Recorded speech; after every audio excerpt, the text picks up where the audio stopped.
Proud আপনার কি দরকার করলো?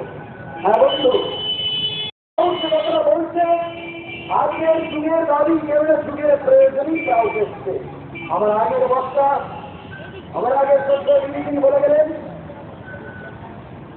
গণতন্ত্রের অপূর্ণতা থেকে গণতন্ত্রের এলান্তিকের গণতন্ত্রের শোষণ যখন করার সংখ্যা বিস্তার করে সারা পৃথিবীর মানুষকে যখন খেয়ে নিতে যাচ্ছিল, গণতন্ত্র যখন এই রাক্ষস তার রাষ্ট্রপতি ক্ষুদা নিয়ে সারা পৃথিবীর আপামর মানুষের হাড় মাংস রক্ত শুকে হাড় মাংস করতে চিবিয়ে খাচ্ছিল, শোষণ করে চিবিয়ে করে দিচ্ছিল।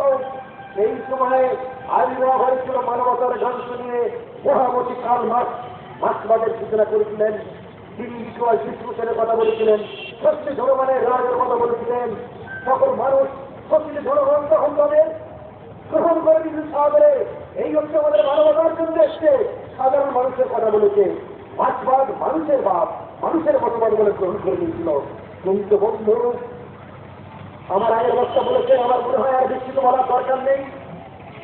সেই মার্ক্সবাদ কালের নিরিখে অপান্তে হয়ে গেল। বোঝা গেল মার্ক্সবাদ একটা মনোমনোহর মুখরোচন ভণ্ডামি, মনোরঞ্জন ভণ্ডামি। মার্ক্সবাদ একটা মানবতার নিদর্শন।